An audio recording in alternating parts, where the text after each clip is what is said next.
All right, here he is. Our next guest is, I'm going to admit it, he's related to me. He has a star on Hollywood Boulevard's Walk of Fame. He has an honorary doctorate from UNLV. He has a spatula with his face on it, sold at Williams-Sonoma. But the family, and I'm going to speak for the family here, was never really proud of him until it was announced that he had his own bowl game, the Jimmy Kimmel LA Bowl, Oregon State, Utah State, sponsored by Stiefel. Tomorrow at SoFi Stadium, 4:30 p.m. My cousin, Jimmy Kimmel. What's happening, Jimmy? Hello, cousin Sal. Wow, thank you for that introduction. And when you put it like that, it's very impressive, especially the spatula. I mean, everybody can get a college bowl, but not too many people get a spatula. It's true. I don't know any others that have a spatula. No talk show hosts for sure. We're very excited about this. I know we get a good laugh out of it, but we're essentially, first of all, having our Extra Points Christmas party at a suite at SoFi. And how excited are you? What's the most excited you've ever been for a sporting event? I know this isn't it. Oh, wow. Okay. Most excited I've ever been for a sporting event. Oh, now here are the candidates. Go ahead. When we went to the World Series, Mets, Yankees. Yeah. That was that didn't turn. I think maybe had they won, I would probably have put that there. Almost every UNLV basketball game I went to as a kid, especially the big games, against the rivals. Right. But I think probably the most excited was the first Dodgers game I went to as like an 11-year-old.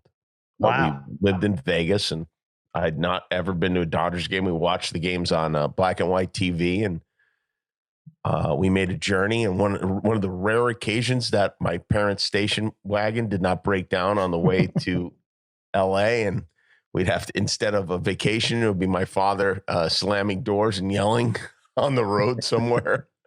But I think that was it, because it was magical just seeing the green field and the colors.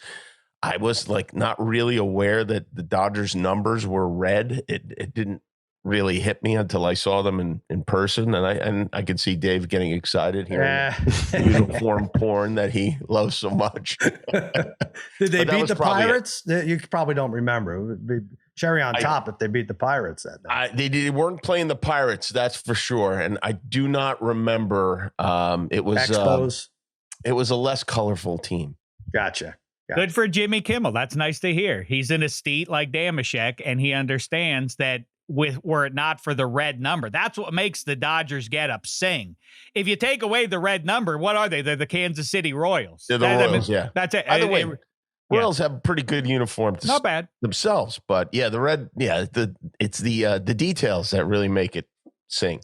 That's exactly is your tester here? Do you need to get this my done? Tester Let's see it. Let's have a look at my tester. Who cares? This is a dumb podcast. My tester is crawling on the ground. Why? She doesn't want to be on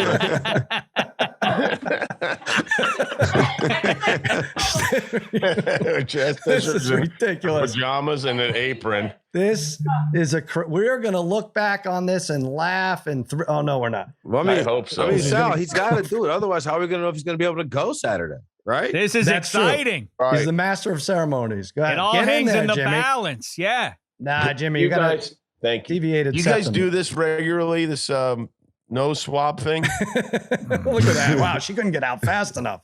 She got out. God. But it's interesting because I realized, because we have these, we do 3 or 4 times a week, and these nurses or whatever, I don't know. I doubt any of them are nurses, but they're dressed like nurses. Right. They'll come and they'll test me, and I now do it myself. I put the thing up my nose because I do it so often. And I asked one of the women the other day, I was like, I just thought of this. Do people ever put this stick in and then a big booger comes out? And she's like, yeah. Wow. And now I'm worried every time I do it that it might happen. And it's eventually going to happen. Yeah, it's going to happen for sure. A chicken McNugget might come out too. I mean, that's another thing we're proud of. How many did you eat in one sitting? 75 chicken McNuggets and 1 large order of fries. The fries is the topper. That's terrific. All right, well, tell us. I know you can't tell us everything about this game, but we know from watching Jimmy Kimmel Live, you're looking to set a record with a T-shirt cannon, right? Yeah, we built the world's most powerful T-shirt cannon, and I think it's by like 8,000% the most powerful. We put it up to one third power is the most we are allowed to fire this thing in the stadium. They were worried that we were going to actually destroy their video screen. Yeah. So they have us pointing the thing up to it. Now, this thing could shoot the full length of the field and to the highest reaches of the stands. So I could put this thing, my original idea was to put it in the back of one end zone and fire it all the way across the field, way, way, way up into the reaches of SoFi Stadium. But they're worried that we will actually damage their video screen. Wow. So we're firing it kind of in an area where there's no video screen. Where? And it's I think it's very, huge. very well. There is one. You'll see. There's one kind of. It's a crypto area. center. Yeah. They're also worried it's going to kill somebody. The lawyers also told us we can't. Our mascot, Jimmy Kimmel, is not allowed to vomit on the field, which was a real disappointment. Yeah, you spoke about that. It's really stupid because I watched the show last night and it's a comical vomiting. It's just green. I don't even know how you would explain it, but it's like slime. It's like the stuff on Nickelodeon, you know? Right. And they won't I let don't that. know. That was a hard no, you said? A very hard no, a repeated come on, and then they said it was a hard no. So now I was thinking about it. I think what we're gonna have to do is to have the camel dry heave on the field. Oh, I think that's the next best thing. The Jimmy Kimmel's dry heaving. I like that the t-shirt gun people, the people monitoring that are worried about the screen, not about any human injuries. Oh, they're also worried about human injuries, okay. except for Guillermo. He's the only one they're not worried about. This ends in the screen being slightly damaged and Jimmy feeling bad and buying a new screen, but using the current SoFi screen, putting it in his living room. Oh, and then football is back at your house forever. Yeah. Why don't we just skip to me getting the SoFi screen in my living room? Right. I would like to say this to the both of you, to Jimmy and to Sal. We have now spanned a quarter century of one of the two of you making picks on Fox and otherwise. And 20 years ago, the three of us and a bunch of other people gathered in the Superdome in New Orleans. Speaking 20 years of vomiting, ago, Jimmy Kimmel gave his final pick at the Patriots-Rams Super Bowl. Now Jimmy Kimmel has his own bowl game. Former LA Raider Howie Long was there. Since then, the Raiders moved to Oakland. Then they moved to Las Vegas, which is Jimmy Kimmel's home, one of his boyhood homes. One of Howie's sons got drafted by the Rams, who moved to St. Louis. What the hell's going on here? Moved from St. Louis to Los Angeles, and then he won 2 Super Bowls, one of which was for the Patriots, and another one of Howie's sons is on the Chiefs, who played in Los Angeles just last night. I love the completion of this circle. I think you are like 40 seconds away from QAnon, Dave. Which way? 40 seconds. I love it. 40 seconds deep. Yeah. Wow. Well, okay. So a couple things. Now, also, there's a t-shirt cannon. You are, you have your own sandwich here. Now, you debuted this a few weeks ago. This is great with the help of John and Vinny of John and Vinny's. And talk about that because we love food. This sandwich, let me describe it, and I hope I don't get you too worked up. So the sandwich is, we take a nice, very perfect roll in that it's soft and dense on the inside and crispy and a little bit thorny on the outside. We put that in the oven with some provolone on it. We let it melt just a little bit. And then we come in with the cold roast beef, which is not just dressed with Italian dressing. It has been dipped in the Italian dressing. That goes on. We've got some peppers on there. And I think that's it. I think that's the entirety of it. And then, of course, when you fold it up, it makes that sound where the bread kind of cracks. And you got that warm bread on the outside and that cold roast beef on the inside. It's a sandwich I used to make when I was delivering pizzas in high school, and I loved it. I would just devour it, and I think people are going to really enjoy it. That sounds amazing. And you don't put French fries on the sandwich at all? I was going to make that suggestion there. Yeah. No, listen, I'm not going to. You know what? I'm not going to insult Primanti's because it's a delicious sandwich, but there are no French fries on this one. Good. Okay. I think that's smart. Now, I don't know what else you have planned. Have you given any thought to our friend Harry's brother Scott doing his shuffle, the pig jig at halftime? Well, if they didn't allow the camel to vomit, they're certainly not going to allow everyone to vomit. That's true. That's true indeed. Yeah. No, we have, I have to say one of the biggest surprises of this whole thing was yesterday I was going through my list of who's going to be in our box, Yeah. And I was like, where is Sal not coming to this? No, and they're like, oh, Sal has his own box. Like, Sal has his own box. We've been promoting the shit out of this game for 3.5 years, I think. So we've had Oregon State alum on and Utah State, and we've analyzed this game. I need your help here because you had both teams visit Jimmy Kimmel Live this week. Wednesday you had Oregon State, and yesterday you had Utah State. What would you say? I need a scouting report just based on what you've seen, just meeting them. I'd say that they, both teams, when they arrived, when they were in the studio doing the show in front of them, seemed half interested. I think that's the best way I'd describe it. Half interest in the show? Yeah, half interest in the show. It was not a great way to end the year, show-wise, with those two audiences. But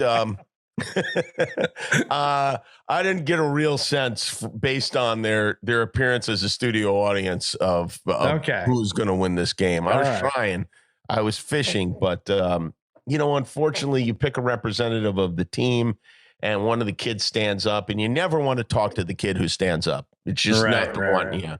So I didn't get a whole lot of it. I got a lot of like joke answers that weren't funny. So I got nothing basically. All right. Well, then maybe we take the points because Utah State is getting 7 or 7.5. I think it's back down to 7. Now this, Jimmy, it is expected to be the second highest scoring bowl game. The over under is 67. And I thought it'd be fun to just bet the over and root for points, but Harry bet the over. So now we have to stay far, far away from that because he is dreadful with his over picks. But I don't know. Anyone else could jump on this. But should we check to see how Mike August is going on that's this? Right. Yes, because if he also goes with the over, then we know we must go with the under. The August Corolla combo. You know what? You're exactly right. I'll get back. I will find out. All right, let's talk. I know, Damashek, we brought up uniforms and the Dodgers.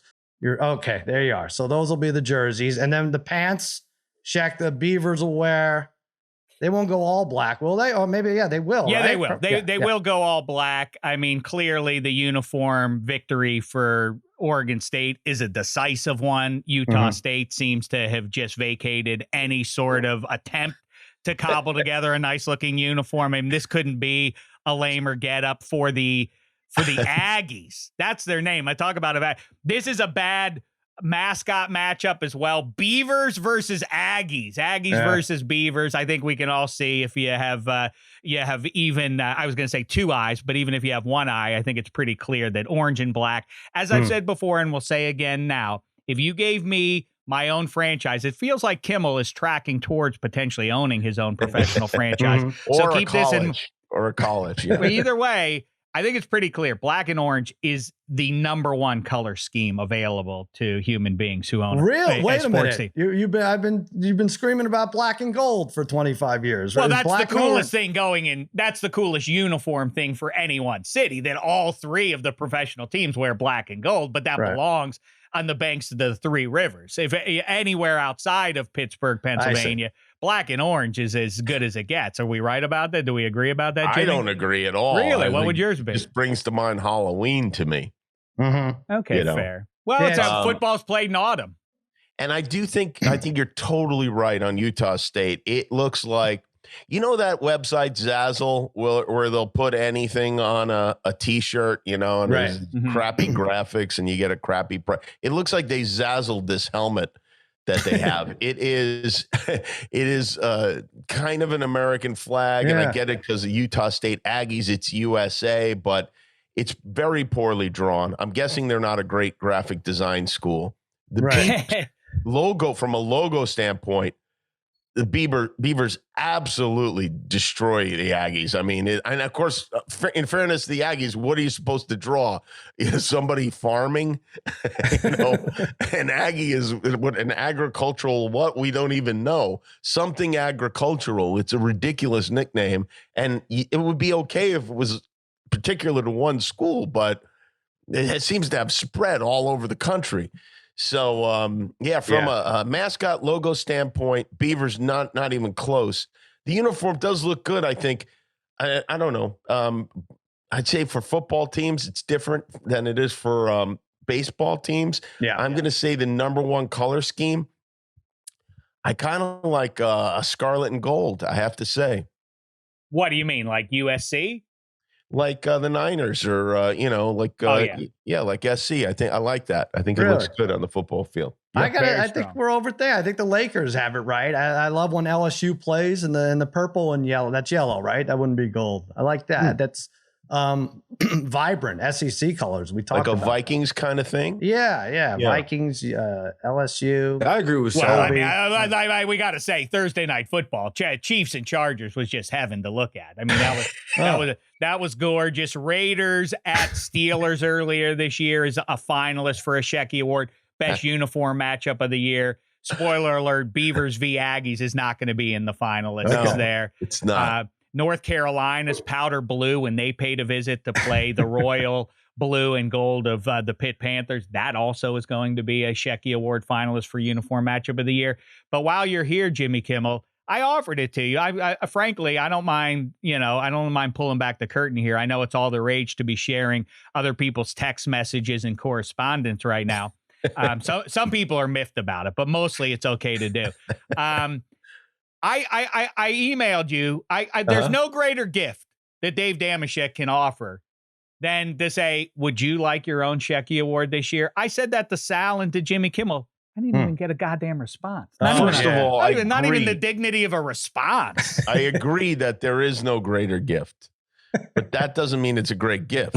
You know what I'm saying? I don't think so. I don't recall getting that email from you. Do you, Sal? Yeah, well, I think it was in the middle of another email when you were trying to give him banana pudding fluff or something. No, you were trying the marshmallow fluff. It was convoluted a little bit. Don't bring up that embarrassing chapter in Jimmy Kimmel's history that he thinks marshmallow whipped cream would taste better than I don't. By the way, I don't like white chocolate myself, but I'm an empath.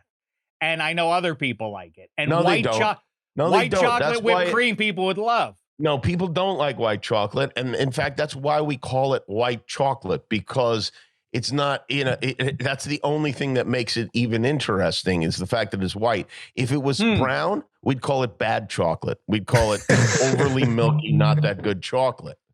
So okay. I couldn't disagree with you more on white chocolate. And it's also why it represents like 1/10% of the world's chocolate, because people don't like it that much. Well, I'm with you on that. I don't enjoy it. I'm just trying to be selfish. But you were right about the marshmallow whipped cream. Not really. It was interesting. I made it and I was excited about it for Thanksgiving, and it just didn't taste any different than regular whipped cream. It was the same. All right. Well, I mean, that would have been a nice addition to the sandwich, no? Yeah, it's not too late. If things had shaken up. All right. Well, we're bearing the lead here. I don't know why we're talking about white chocolate when there's fruit. But let's just get this out of the way. I cannot hear about the 75 different kinds of apples I can't wait for this year to end. People have reasons they want this year to end. I'm done with the apple talk, but let's have one more go at it. Check. All right. Let's hear final go. Jimmy's. Yes. No. The Shecky Awards aren't here yet. We got Christmas Eve, then we get Christmas Day, and then the Shecky Awards are handed out. So you're not prepared. You're not prepared to name a fruit of the year. Well, I think you could sell him maybe on one. Maybe that's what we do here. I'm interested in your opinions. Hushmanzada joined the other day, and we had our divisions as usual, but we came together on the greatness of all those apple varietals out there. He favors the Honeycrisp. I suggest the Envy is number one. It tastes almost like a cherry as much as it does an apple. It's delicious. Good Lord. It's delicious. It is delicious. It tastes nothing like a cherry, but it is delicious. And I feel like it's a trap to even ask me this question because all that happens when we offer our opinion is Dave tells us we're wrong. Right. And I don't think we should even put him in the position of authority. Like I know. Why don't you say the right answer? Well, I don't know because, would you even tell me if it was the right answer? I thought you were holding on to this big announcement. I'm a showman at the end of the day, Kimmel. So Well, no, I can't. okay. I can't give. But what to give? Listen, I will consider your suggestion. I guess that's what I don't like. But here's what I'm going to say, and I know this is such a Damashek-y answer that you won't accept it. But I'm not going exotic this year. I didn't have any fruits that really knocked me out. And I'm going to go with my old favorite, not if in a new way. You know what I'm saying? I had fruits that were great and consistent as they've always been. So I'm going to go with my personal favorite, my old favorite, the banana. Banana. That's right. You could shove that banana up your ass if you don't like it. I don't like a banana. Banana's texture is no good. You don't like bananas? No, I don't like a banana. You should not be the authority on what the fruit of the year is if you don't like bananas. I am the authority, and I don't like bananas. I vote thumbs down. Now, I haven't heard banana. I know Jimmy loves everything banana pudding, and you'll take banana and everything. But an apple's going to win, and it's going to be boring because, damn it, every year an apple wins. Well, I mean, it sounds like it's rigged. Won. Bananas can't even compete. It sounds like it's rigged. I know. That's all I have to say about it. You couldn't be more right on that. There's bias racing through this competition. It reminds me in a lot of ways of the Hollywood Foreign Press. It reminds me of the Golden Globes. And I think it should be boycotted this year. Sal, I don't think you should even allow Interesting. the fruit of the year to be announced. Outrageous. Really?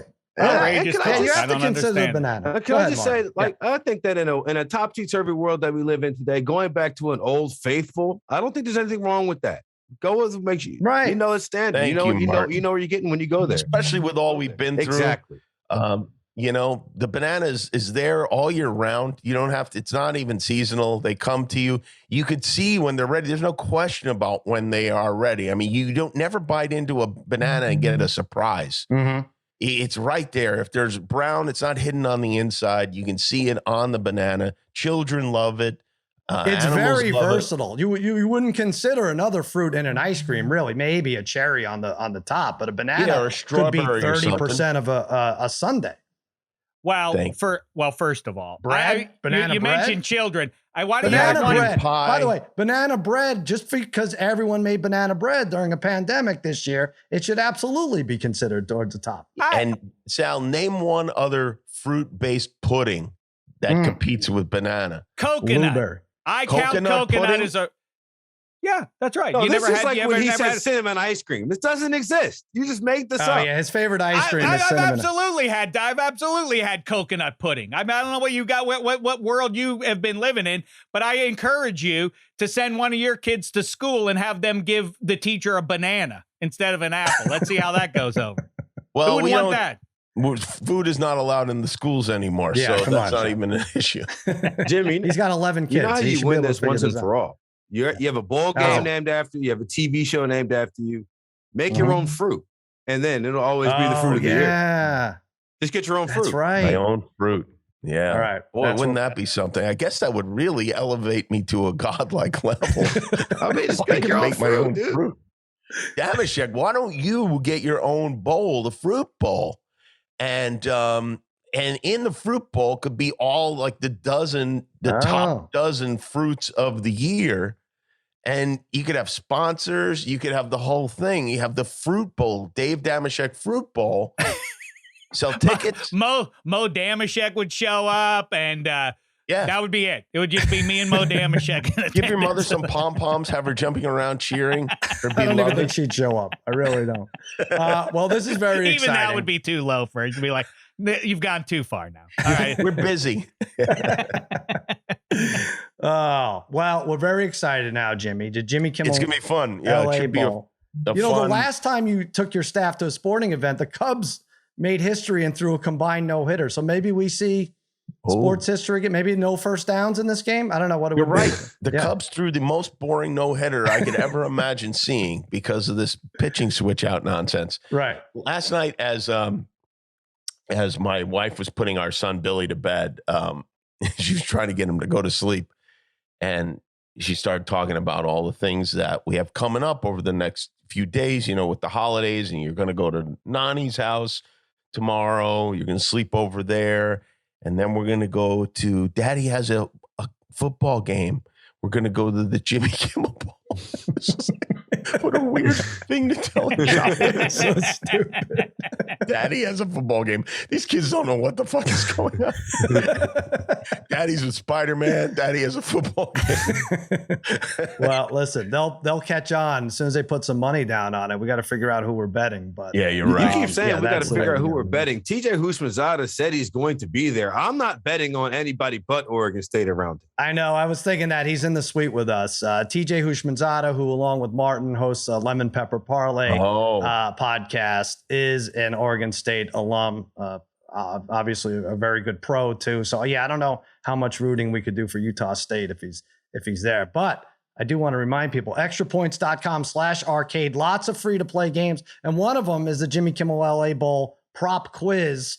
Such questions as, will a Guinness record be broken during the game? Will Jimmy play clarinet with the band during the game? Don't answer these, Jimmy. But there are 10 questions. Some of them deal with the stats of the game, and then some of them are ridiculous. Whoever gets the most correct gets a signed baseball. Jimmy decided would be funny from Jimmy Kimmel. So that'll be interesting. Yeah.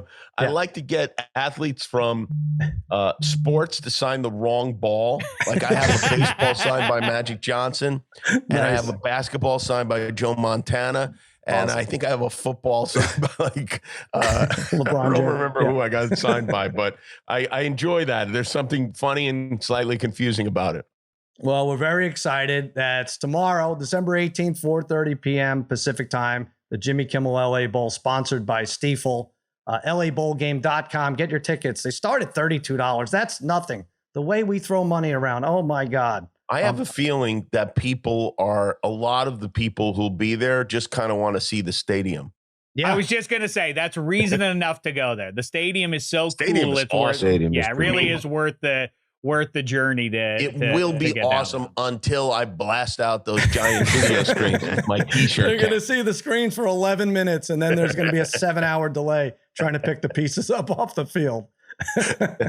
And then Harry's going to streak at some point. Great. Excellent. Jimmy, this is great. We're all very excited about this. We will see you tomorrow. All right, fellas. Good times. Good times.